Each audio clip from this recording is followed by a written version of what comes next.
Well, hello friends and welcome to Unova. Today I want to attempt a hardcore Nuzlocke of Pokemon Black 2 using only Ghost-type Pokemon. It's been a while since we've done a Ghost-only run. As a matter of fact, Halloween was the last time, and I don't want to save these type of runs for specific holidays, though Halloween is a great time to do a Ghost-only run. If we saved specific runs for specific times of years, that would definitely limit our monotype challenges here. Another limit that we have is the ghost type in and of itself here in Unova. The first available encounter isn't until after you defeat Berg, which is the third gym. So we have a decision that needs to be made. We could grab a starter, we could progress through the entirety of the game, the early game rather, and get our first ghost type encounter and then start the run, but I don't like that. I don't think that sticks true to the monotype challenge. We could take the later encounters like Golurk and make them available here at the beginning of the game, and that is certainly an option. However, there is a third option. On the 3DS, on the Nintendo eShop, there was an app called the Pokemon Dream Radar, where you could use the gyro feature and the rear camera of the 3DS in an augmented reality, and you could collect items and catch Pokemon. And with those Pokemon caught, you could transfer them over to Black 2 and White 2. The list is very short compared to the dream world of Pokemon Black and White.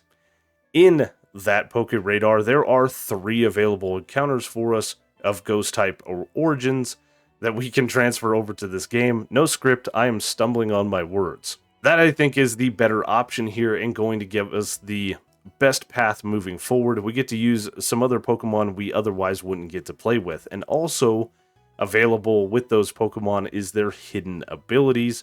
Every single Pokemon you get from the Dream Radar is like that because Generation 5 really likes the hidden abilities. So there are 3 available Pokemon to us. Spiritomb with its Infiltrator ability, Drifloon with Flare Burst, and Rotom with Levitate because that's the only ability it can have. I put all 3 of those Pokemon in a random number generator, and I'm going to change the starter to one of those 3 Pokemon. Then I'm going to give myself the other 2 Pokemon as we defeat gym leaders to kind of spread it out here in this early game to what I think is a fair spread, rather than giving us all 3 Pokemon to start with. 2 of these Pokemon are weak to Dark-type moves, so going up against Charon with his Lillipup that has Bite would be a little bit dangerous, but luckily for us, Spiritomb was the Pokemon that was chosen by the random number generator. This is a little cheeky, I know, but we would eventually get a Spiritomb no matter what. That's how odds work. And let's meet our starter that we have nicknamed Ein. It has a Jolly plus speed and minus special attack nature, half good, half bad, because eventually this thing is going to be a special attacker. It does have its hidden ability Infiltrator, which is pretty neat, and this is a great Pokemon to start a game with. Early in our travels, we do get to meet the ex-champion of the Unova region, Alder, and he does some suspicious sniffing around us, and then he looks at our Pokeballs. Look, man, no diddy, alright? Just get to steppin'.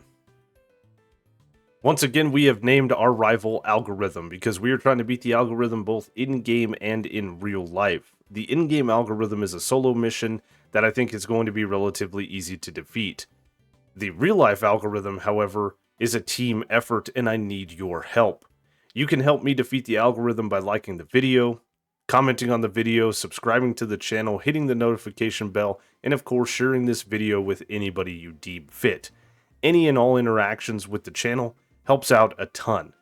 I know you guys don't think it does, but it really, really does. The more engagement we get, the more YouTube pushes these videos, the further and more people get to enjoy this glorious and great content, right? Right. I do want to thank you guys as I do each and every week. I know it sounds a little bit broken record-ish, but I do mean it from the deepest parts of my heart. Thank you guys so much. The love and support that we've had on the last couple of videos has been phenomenal. And of course, the entire channel, I still can't say phenomenal correctly.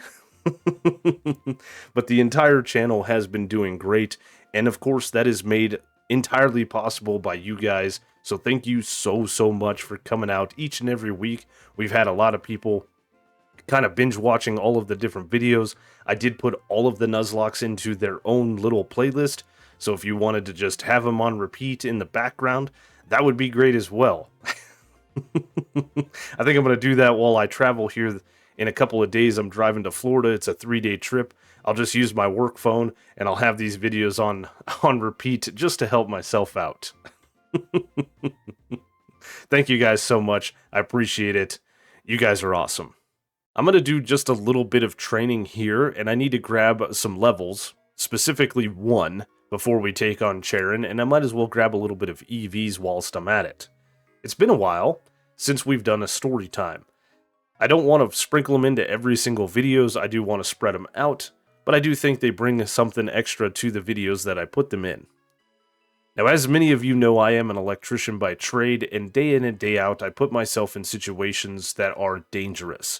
But I've been well trained, so when I get into things like high voltage equipment, or I'm in a lift 100 feet in the air doing work, not much really scares me because I've done it for a long time and my training. However, there is one thing specifically that scares the absolute crap out of me, and I start to have panic attacks and anxiety, things that don't normally happen to me. And people that have to live with that kind of stuff, I feel terribly, terribly bad for you. After I experienced my first real, like, full-blown panic attack, I was like, man, people live like this? This is absolutely insane.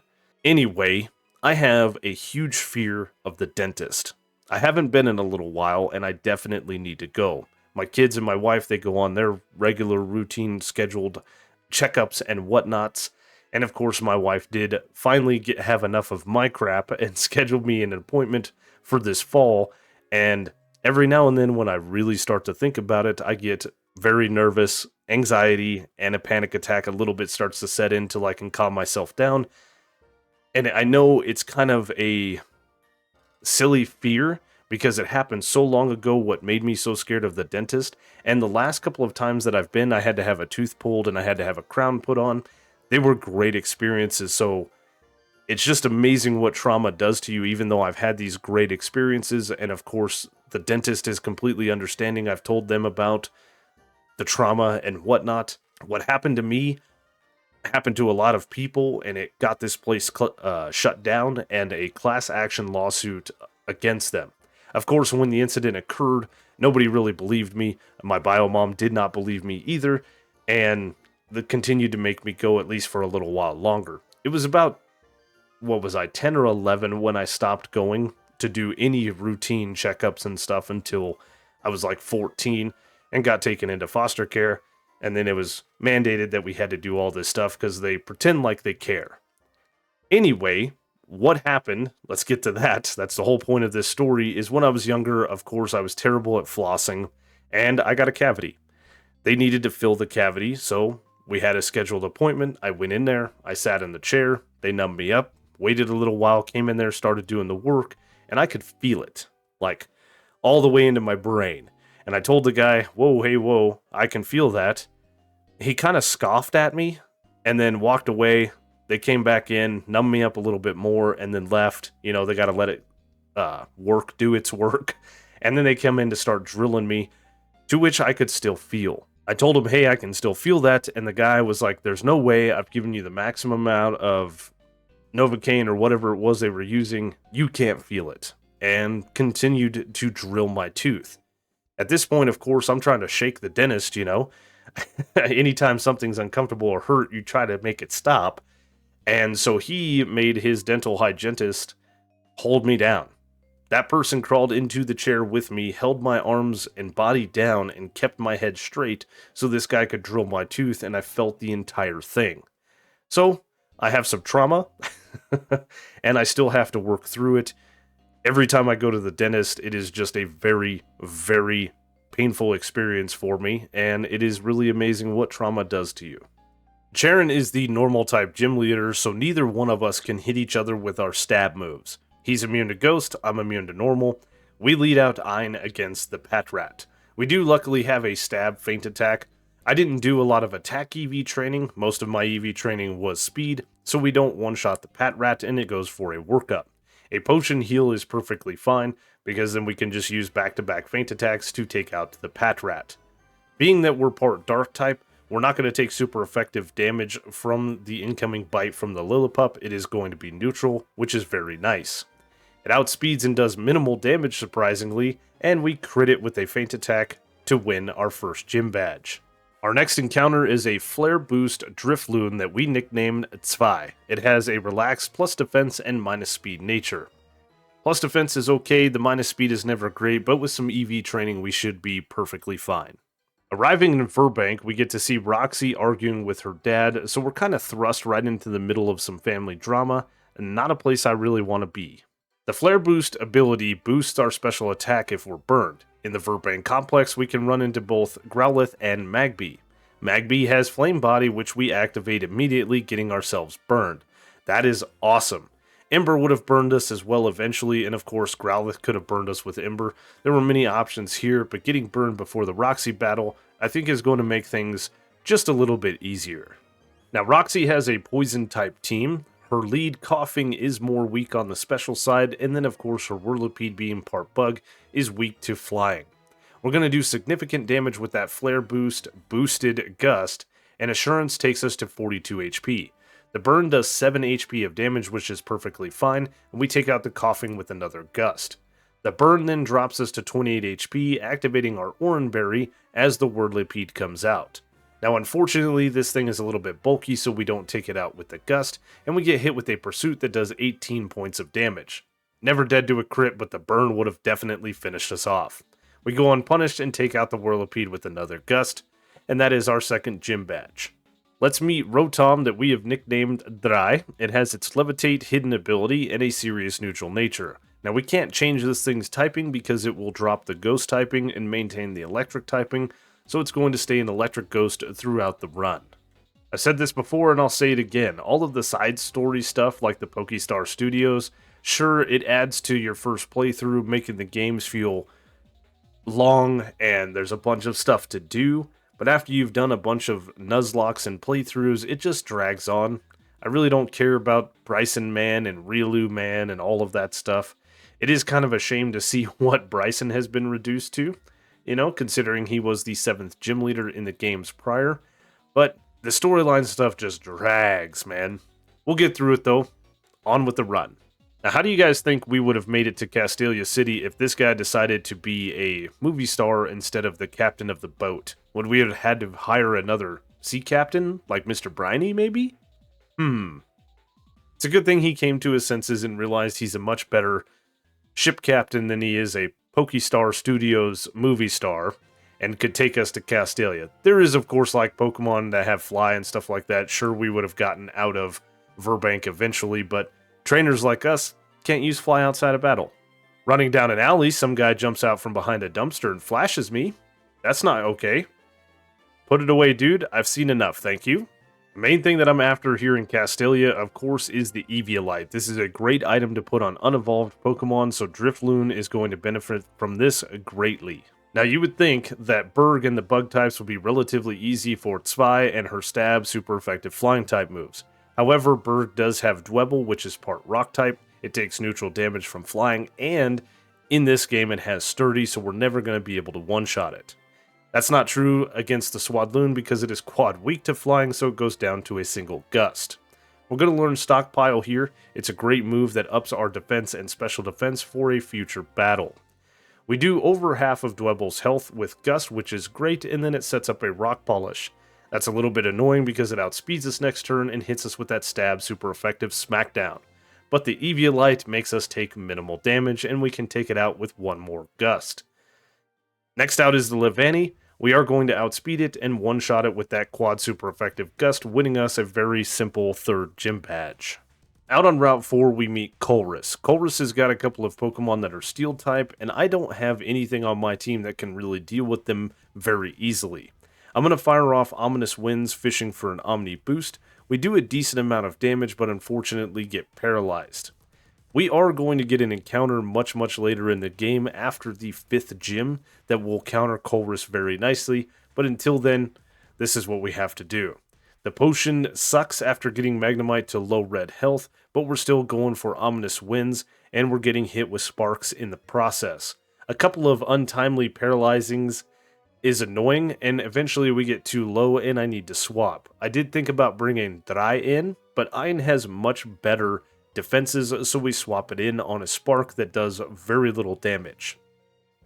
Feint Attack unfortunately isn't going to KO the Magnemite, so we get tagged with a Thunder Wave, which is very annoying. We go for Shadow Sneak, which is priority, and we stay paralyzed, so we get another Spark to the face before we can finally take the damn Magnemite out. That is just one of his 2 Pokemon. He's still got a Clink in the back.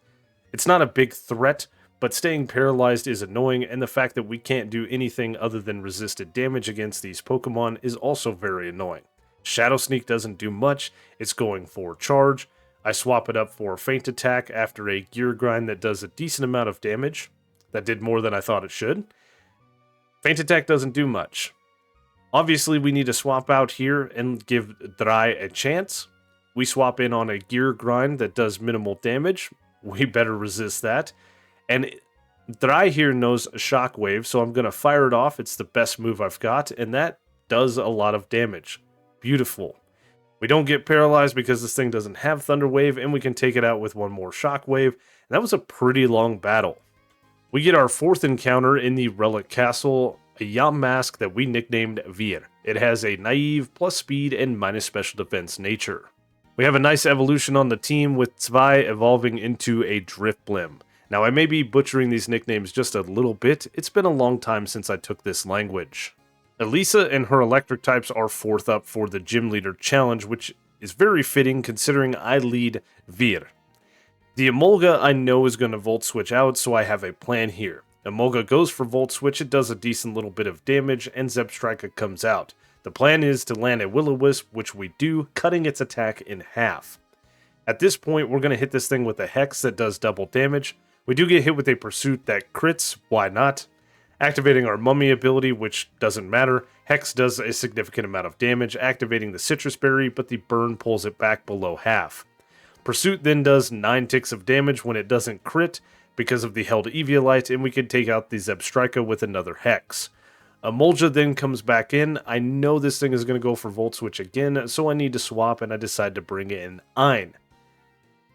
Ein does get hit with a Volt Switch on the swap in, but we tank it very well. This brings out Flaffy, who does have static, so our contact moves are a little bit annoying here, but we get paralyzed anyway from Thunder Wave, so it doesn't matter. Flaffy then Volt Switches out, the Emolga comes in next, and we hit it with a Feint Attack, so Elisa's 2 Pokemon are both at half health. Another Volt Switch from Emolga puts us at 22 HP as the Flaffy comes out. We never stay paralyzed, which is great, and we take out the Flaffy with a Feint Attack. As the Emolga comes out, there's not much I can do, I need to swap, but Emolga has Pursuit. I didn't realize that, and we get taken to 7 HP. Whoops. No matter, we go unpunished, and a Shockwave from Dry knocks out the Emolga, winning us the 4th gym badge. It is kind of neat to see an ex-Team Plasma member from the previous game, but it is really confusing because Team Plasma were like space people, but they were knights way back in the day, and now they're pirates. It's so confusing and so frustrating to try to keep all this stuff straight. Even our rival just comes hauling ass out of nowhere screaming, "Hey!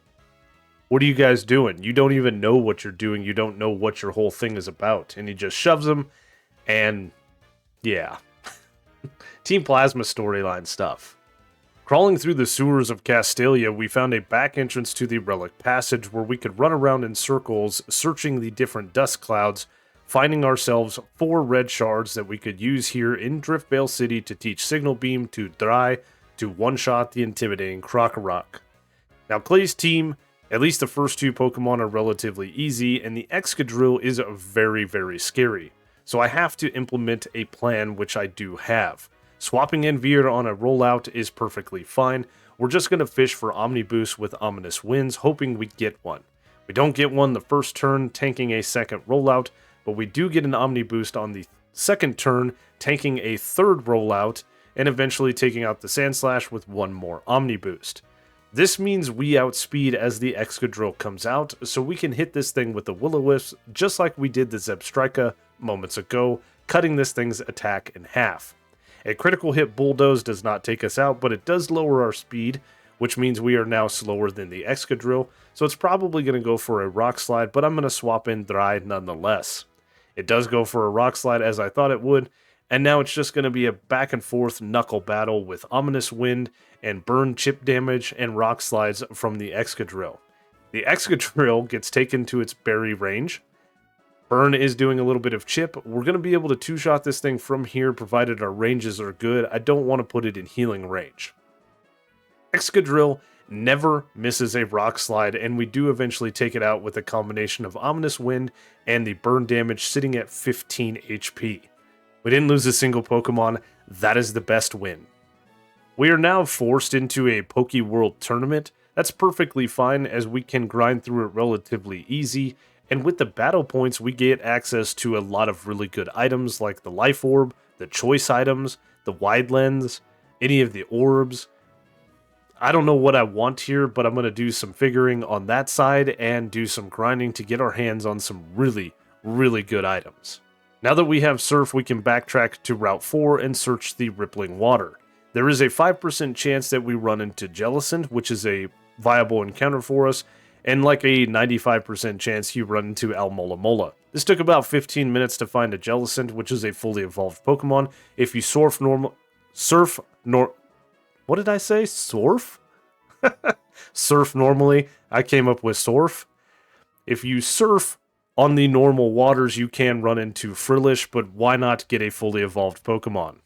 And our surfed up Jellicent we nicknamed Funf. It has a rash plus special attack and minus special defense nature. I've never used this Pokemon, so I am very excited to put it on the team. During some training, Viera evolves into a Beastly Cofferegus, again another Pokemon I have never used, so I'm excited to see what this one can do. In the Celestic Tower, we catch ourselves a Litwick that we named Dex. It has a Jolly plus speed and minus special attack nature. Half good, half bad. Flame Body ability is also really good. Skyla and her flying types are 6th up for the Gym Leader Challenge, and of course we have Dry with Stab super effective electric type moves, so how do you think this battle's gonna go? The Swoobat does go down to a single Stab super effective Shockwave. We are holding the Expert Belt for just a boost of attack power. The Swanna that comes out is quad weak to electric type moves, so it is easily one-shot, and rather than an Unpheasant, Skyla has swapped it up for a Skarmory. Skarmory does have the sturdy ability, so I switch my moves up for Ominous Wind to do a little bit of chip, and we get hit with a Steel Wing that does very minimal damage. We can then fire off a Stab super effective Shockwave to take out the Skarmory, winning us a very easy 6th gym badge. Then we get to see one of my favorite scenes in Pokemon Black 2 and White 2, heading on a plane to Lentimus Town. I think this is such a great cutscene. I have to show it each and every time. Just outside of Lentimus Town is the Spooky House, where behind it we can find the TM for Shadow Ball, which is a huge upgrade for like 90% of my team. We also need to go ahead and head inside of the Spooky House, where we can get another encounter and an evolutionary item for Litwick, which took a little bit longer than it should have to find. It is in the basement, I know where it is, it's just getting the furniture to rearrange to where we can get to it was a little bit of a pain. But now we have a Dusk Stone, and it is time to get the hell out of this creepy house. And now it's time for some back-to-back Evos, with Zex evolving from a Litwick into a Beastly Lampet. And because we got our hands on the Dusk Stone, we can immediately feed it to Lampet and evolve this thing fully into a Chandelure, which is a great Pokemon and by far one of my favorite typings, Ghost Fire. After a little bit of travel, we end up in Undella Town, where we have a rival battle with Algo. We haven't seen Algo in quite some time. He leads with Unpheasant, and Dry is going to be my counter to his entire team. A Shockwave is easily going to take out the Unpheasant, which can otherwise be a little bit trolly with Detect and Taunt. Simisage then comes out, and a Signal Beam with the held Expert Belt is enough to one-shot it. That crit did not matter. His last Pokemon is Samurott, and it should go down to a Stab super effective Shockwave after a Priority Aqua Jet does a little bit of chip damage, and we've got Algo's number in the bag. In Lacunosa Town, we have a double battle with Algo against Zinzalin and a Team Plasma Grunt. We're going to lead out Zex here for Zinzalin's Ice-type Pokemon, and we did teach it the Fire Blast TM that you can buy here in Lacunosa for $70,000. Jeez. We also have a held Wide Lens so that we can better connect with these Fire Blasts. We won't get access to Flamethrower until much later in the game, just before taking on the Elite Four as a matter of fact. We can easily take out the Ice-type Pokemon with 2 Fire Blasts.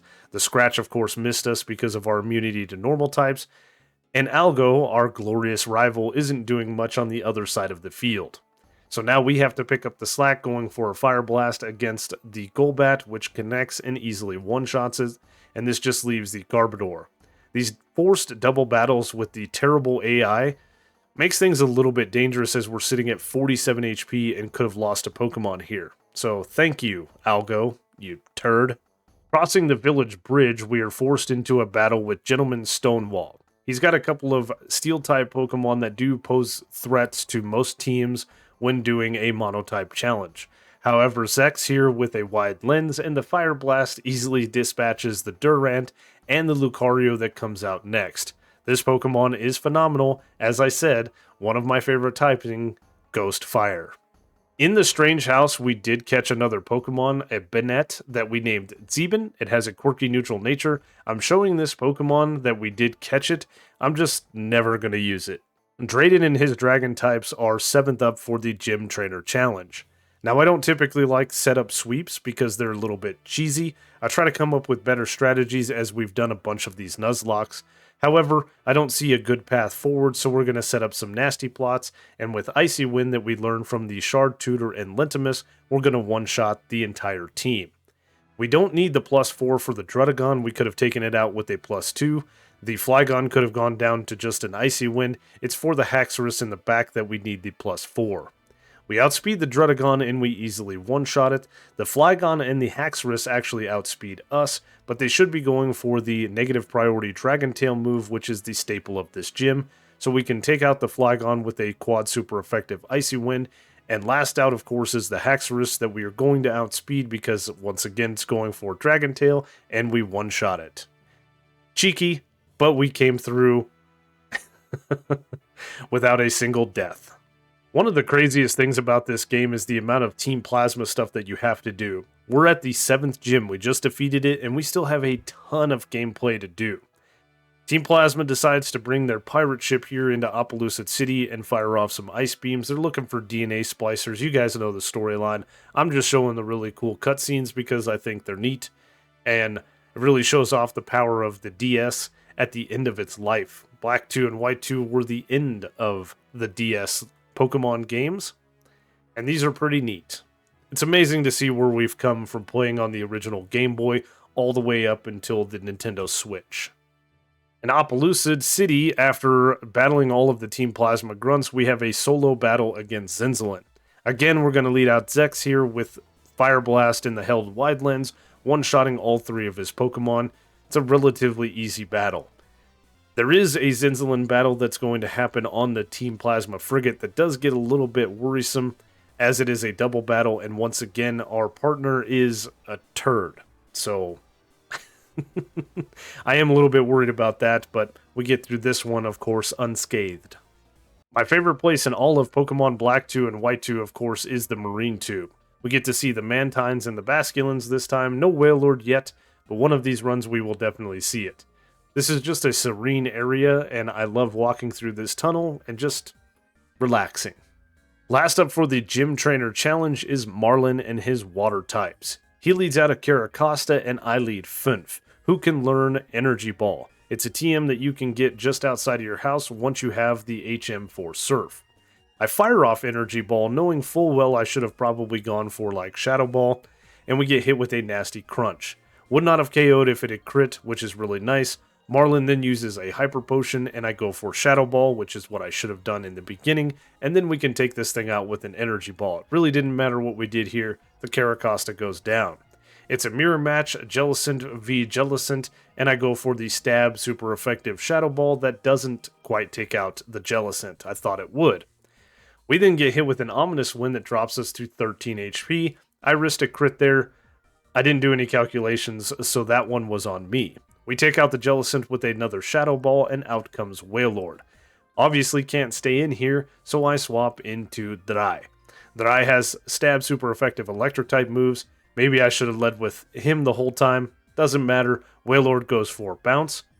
We miss Electro Ball, and it misses Bounce. We then connect with Electro Ball, and of course one-shot the big Wailord because we are much, much faster. On the Team Plasma frigate, we have a double battle once again with Zinzalin and a Team Plasma grunt. Algo, of course, is by our side, and we fire off a Fire Blast against the Cryagonal that, of course, is going to one-shot it. Now, a Lipard is out in the lead, and this thing does outspeed the Samurott, so it hits us with a nasty Night Slash down to 69 HP. Nice. Algo connects with an Aquatail, one-shotting the Lipard, and look at that. Our rival is actually doing some work. Cryagonal and Watchog come out next. I'm not really worried about the Watchog, and we take out the Cryagonal with another Fire Blast. That held wide lens is really putting in the work for us. Aquatail from Samurott takes out the Watchog, so that's 2 up, 2 down for both Pokemon on both sides. That is crazy. Weavile is out last with Scolipede. I'm not worried about the Scolipede. Thought about switching out for a second, but we outspeed the Weavile and can one-shot it once again with a Fire Blast. Again, not scared of the Scolipede, that just sets up an agility. Aquatail doesn't quite take out the Scolipede, leaving it at a sliver of health. Samurott does get poisoned from Poison Point, but that is what it is. Scolipede outspeeds at this point and tags us with a Toxic, but it's too little too late, and we take it out with another Fire Blast. I was very worried about this battle, but we made it through. I never really realized that you have to fight Zinzalin in such quick succession. There's 4 different battles that we fought here relatively close. Once again, Zex is leading out and we have Fire Blast. There's nothing his team can do against us. It's just going to be a one-shot sweep, and that is the end of Zinzalin. We have a couple of battles upcoming that are going to be relatively scary. I'm ready for the Colress battle, but I know Ghetsis is on the horizon, and that battle is going to be very scary, where we could potentially lose a Pokemon against his stacked team. Zinzalin, however, is not stacked and is one-shot swept. I've essentially been preparing for the Colress battle since we battled him on Route 4. I lead out Ein against the Magneton because I know this thing has Sturdy, the held Eviolite, and it likes to go for Thunder Wave. Dark Pulse does a little bit of chip, breaking its Sturdy, and then we get paralyzed. I decide to stay in, and Magneton goes for Volt Switch, and this is going to bring out the Metang. I don't know why. It doesn't have anything it can do against us, really. Dark Pulse does half, and Leftovers heals us up a little bit. I decide to switch into Zex here to get off some super effective moves, and we switch in on a Meteor Mash that does like no damage. Shadow Ball is a little bit more accurate here, so I go for it, knocking out the Metang. This is going to bring out the Kling Klang that has a held air balloon. Fire Blast is going to pop said air balloon and the Kling Klang. We easily one-shot it. Out next is Behem, which is not a Steel-type Pokemon. It's just a terrible Psychic-type Pokemon that we one-shot with a stab super effective Shadow Ball. This just leaves the Magnezone and the Magneton. Magnezone comes out next, and I don't want to be paralyzed, so it's a swap into Dry here. As Dry comes in, we do get hit with the aforementioned Thunder Wave. We then get outsped, of course. Magnezone goes for a Discharge, doing minimal damage, and we fire off a Shadow Ball, breaking this thing sturdy. It's not going to go for Thunder Wave, so it's a swap back into Zex here on what should be a... Nope, it's a Flash Cannon. I thought for sure that'd be a Discharge. Flash Cannon does less damage, and we fire off a Fire Blast that knocks out the Magnezone. Very nice. His last and final Pokemon is the Magneton that's already got some chip taken away from it, so let's see if we can knock it out with a Fire Blast. And despite the Eviolite, we take that thing down in a single Fire Blast. As I've said before, the cutscenes are pretty cool. I think what a lot of people love about the storyline is the continuity. They have the callbacks to some old favorites from the first games, Black and White, with Ghetsis and N here in the Giant Chasm. We have the whole Kyurem storyline with Zekrom and Reshiram, the DNA splicers, which were probably the catalyst for the Infinite Fusion fan-made game. There's just a bunch of cool stuff, and Generation 5 just feels complete, well thought out, and well delivered. As far as the generations go, as I played through these generations, I love Generation 5. Generation 1, of course, is where I got my start back in 1998. It dates myself just a little bit. Generation 2, because of the start in Generation 1, I was one of those people that absolutely loved Generation 2. This was long ago. Everything has changed since then. For Generation 3, I liked the Gen 1 remakes, but I could have cared less about Pokemon Emerald, Ruby, or Sapphire.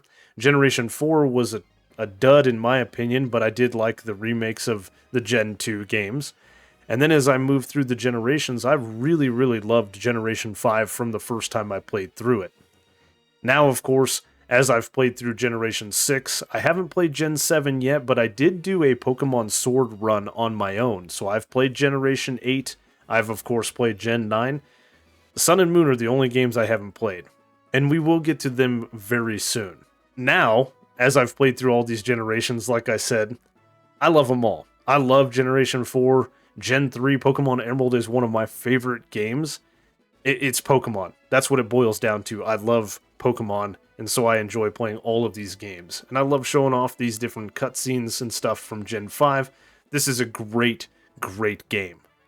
And of course, we have to fight Kyurem Black, which I have Zex up front, and we should be able to two-shot this thing, provided our rolls aren't that low. If we had two very low rolls, we wouldn't two-shot this thing, and Fusion Bolt does a lot of damage and would have KO'd us if it crit. We go unpunished once again, defeating the Kyurem Black with one more Shadow Ball. After defeating Kyurem Black, we have to immediately take on Ghetsis, and this battle is a little bit scary. His lead Cofagrigus has Toxic and Protect for some stall tactics. The reason I led Zex against the Kyurem Black is so that we could lead it against the Cofagrigus to outspeed in one shot with a stab super effective Shadow Ball. Seismitoad comes out and falls to a quad super effective Energy Ball, and that was quickly 2 in and 2 out for Ghetsis. Drapion is out next, and this Pokemon is very scary with Sniper and Night Slash. I almost said Nightshade. A Will-O-Wisp weakens this thing tremendously, and now we can pivot out of Zex into Veer. Veer has much higher defense, and it's going to get rid of the Sniper ability with its Mummy ability, which it does immediately. So less chance of critical hits.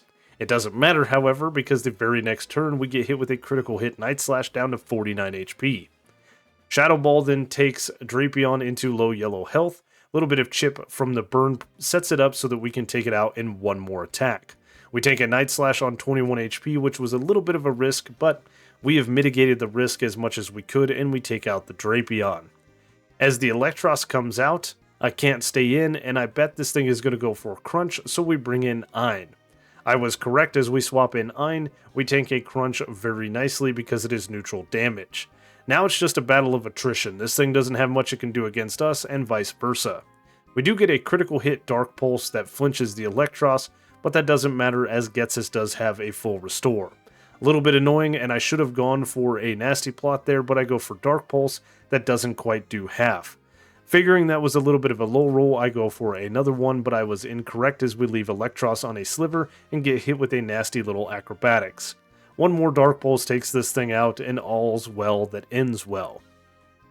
The next Pokemon out, of course, for Ghetsis is going to be the scariest of all of his Pokemon, his Hydreigon. It does go for Dragon Rush that misses, and we connect with an Icy Wind. We don't one-shot, but it does lower the speed and get a critical hit, so now we can outspeed after some leftovers heal and take this thing out with another Icy Wind. Very nice. His last Pokemon is Toxicroak. We did this deathless. I'm not really worried about the Toxicroak all that much. It's got Sucker Punch, which is a little bit annoying, but I'm swapping into Spy here on what is a Sucker Punch that, of course, misses. Since I know it's going to go for Sucker Punch, I decide to go for Stockpile, so it misses its Sucker Punch. As I go to set up the second Stockpile, Toxicroak swaps it up and goes for Poison Jab. Of course it does.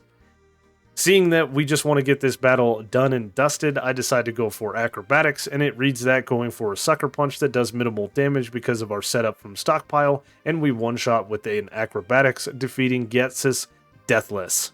And this brings us to the Victory Road Gate Check, which is one of the coolest in all of the series in my opinion. This is a neat little way to check to make sure you have the badges. I like the light up of the blue and orange as we make our way to the gate. Gen 6 is pretty cool as well. I'll have to show that off sometime. Every time I do runs in that game, I forget to show that part off. I like the gate check. But now we have to do the arduous task of going through Victory Road. At the end of Victory Road, we have a rival battle with Algo, but at this point I've got his number, and I have the ultimate check with Dry. Dry leads against the Unpheasant. We do have Electro Ball, which is based on speed.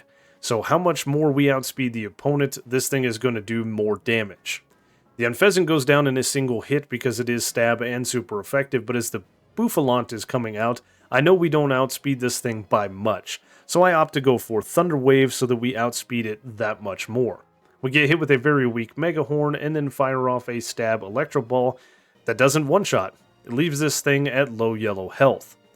It stays paralyzed, which is great. Algo goes for a max potion, fully healing up the Bouffalant, and Dry doesn't care, getting a critical hit with Electro Ball taking out the Bouffalant. Okay, that works out perfect.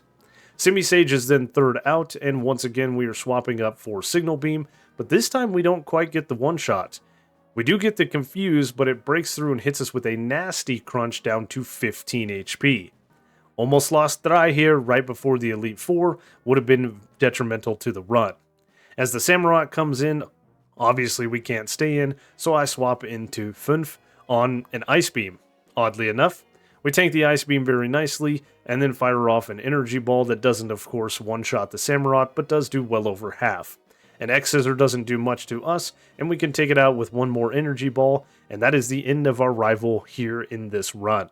In the Victory Road, we can get one more encounter, a Golurk that we named Acht. It has a Brave plus attack and minus speed nature, with the Iron Fist ability as well. Very nice. And here is the team all leveled up and ready to take on the Elite Four. Leading out, we have Ein, the Spiritomb with Dark Pulse, Psychic, Shadow Ball, and Nasty Plot. Zwei, the Drift Blim with Acrobatics, Shadow Ball, Baton Pass, and Stockpile. Drei, the Rotom with Thunderbolt, Shadow Ball, Signal Beam, and Dark Pulse. Fünf, the Jellicent with Surf, Energy Ball, Ice Beam, and Shadow Ball. Sechs, the Chandelure with Shadow Ball, Flamethrower, Psychic, and Energy Ball. And last but not least, the newest team member, Acht, the Golurk with Brick Break, Ice Punch, Thunder Punch, and Earthquake. The neat thing about these games in the Elite Four is you can do them in any order. I decided to go for the Easy W and take on Chantal and her ghost types. We are super effective against each other, but I have the held choice specs and stab super effective Shadow Ball with Funfear. We easily one-shot the Cofferegus, and out next is going to be her Drift Blim. We of course outspeed it and one-shot it with Shadow Ball. Her last two Pokemon, Chandelure and Golurk, are weak to both our Shadow Ball and our Surf. We can't swap up our moves for the more super effective moves, but with the choice specs we easily one-shot the Chandelure, and the Golurk is going to be no different. Again, as I said, this is an easy W, so it's a good way to start out the Elite Four battles. I decide to take on Grimsley next. He's going to be by far the biggest challenge with his Dark-type team. I've swapped up the held items, giving the choice specs to Dry, who we lead out with super effective Signal Beams. This isn't going to be a one-shot sweep. We are going to have to swap around just a little bit and risk some crits. The first two Pokemon, however, are going to go down to a single Signal Beam apiece. The Intimidate from the Crocodile does not matter. As the Scrafty comes out next, it takes neutral damage from Signal Beam, and we don't do that much. Rock Tomb lowering our speed means this thing has the speed advantage and shouldn't go for Rock Tomb again, so we're going to risk swapping in Zwei here on a nasty crunch. Should be a crunch, and it is a crunch. It does a lot of damage, leaving us at 80 HP, but we go unpunished and can fire off an Acrobatics that knocks out the Scrafty. His last Pokemon is a Bisharp, and this thing is very dangerous with Night Slash. We're going to once again have to risk a critical hit here, swapping in Zex. Zex comes in on a Night Slash that takes us all the way to 4 HP. Flame Body activates, which is really nice, but does not matter, because a stab super effective Flamethrower one-shots the Bisharp, and that was a very risky Elite Four battle, but we did it deathless. Caitlyn and her Psychic types are third up for the Elite Four, and we have an immunity with Ein, so I decide to lead Ein against the Musharna. Unfortunately, we don't have enough attack power to one-shot it, so I need to set up with a Nasty Plot. Musharna then goes for Yawn, and I don't want to knock the Musharna out and then be asleep when the Sigilyph comes out, so I go for another Nasty Plot. We get hit with a Charge Beam that does get the special attack buff for the Musharna, and we fall asleep. We do have the held leftover so that we can stay healthy as we stay asleep, and hopefully we wake up rather quickly. The first turn we stay asleep and get hit with a Charge Beam, but the next turn we wake up and fire off a +4 Dark Pulse to take out the Musharna. As the Sigilyph comes out, we are going to get outsped and going to get hit with something, but what it hits us with is probably an Air Slash, which takes us down to 57 HP. Dark Pulse takes this thing out, and next up is her Gothitelle. Now I figured Gothitelle was going to go for Calm Mind, but it does not play by those rules and goes for a Thunderbolt, taking us down to 18 HP before a Dark Pulse takes it out.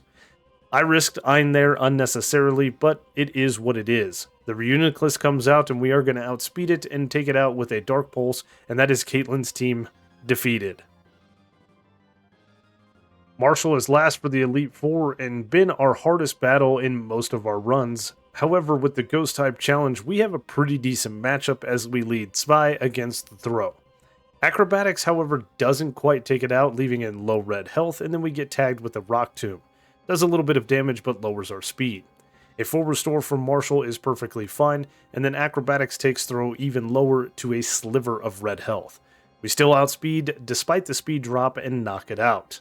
This brings out his Conkeldurr next. We do outspeed this thing still and hit it with an Acrobatics that leaves it once again at low health. Citrus Berry pulls it out of healing range and it misses a Stone Edge. So we're a little lucky there as we take it out with one more Acrobatics. This brings out the Sock that has Sturdy. He also has Rock type coverage, so I'm going to swap into Oct, who is going to tank the Rock type move much better, but it's just avoided. We then get hit with a nasty payback. It does substantial damage, leaving us at 109 HP before we shake the Muppet to its Sturdy. I don't want to take this thing out with Oct. I want to swap in and have ourselves primed up for the Mienshao, so I bring in Ein on a payback that does a sliver of damage. Unfortunately, we are outsped and then hit with a Rock Slide that takes us to 84 HP before a Psychic takes out the Sock. That's okay. We're sitting in prime position as the Mienshao comes out. It does outspeed us and go for Bounce, so it springs up, so we miss. It comes back down, and of course, who would have guessed it would paralyze us? We break through the paralysis though, and we one-shot it with a Psychic, winning us the Elite Four. The last battle for our adventure here, of course, is against Champion Iris, and she has an absolutely stacked team. I don't think I can do this deathless, and each one of these Pokemon are going into this battle knowing full well that this may be their last. The Hydreigon is her lead, and I lead Funf. We are outsped and hit with Dragon Pulse. I could have put the Choice Scarf on and outsped, but I put it on Ein instead just in case. Ice Beam takes the Hydreigon low enough that Iris uses a full restore. It's great to burn one of her healing items this early in the battle. Ice Beam takes this thing right back down to low yellow health, and we get hit with another Dragon Pulse that leaves us at 47 HP before we finish it off with one more Ice Beam. This, of course, baits in the Lapras with Thunderbolt, so we're going to swap into Dry here.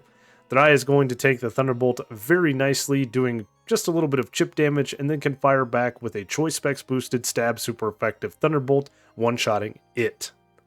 Next out is Aggron, and I figure why not, let's see what Thunderbolt can do against it, and surprisingly enough, the Choice Specs Stab Thunderbolt one-shots the Aggron. Haxorus is out next, and this thing has a Focus Sash. We can't one-shot it anyway, so we see what a Thunderbolt can do, and it leaves it at about half. After the Dragon Dance, it is going to outspeed us and go for Dual Chop, which connects and unfortunately knocks out Dry, our first death of the run.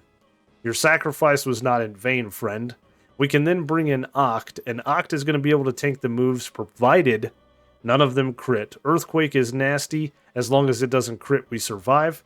It does fire off that aforementioned Earthquake, and we do survive on 43 HP and can fire off an Ice Punch that knocks out the Haxorus. Very nice. Her next Pokemon out is Druddigon. We naturally outspeed this thing and one-shot it with a Stab super effective, not Stab, just super effective Ice Punch. You get to saying those things too many times and they kind of roll all together.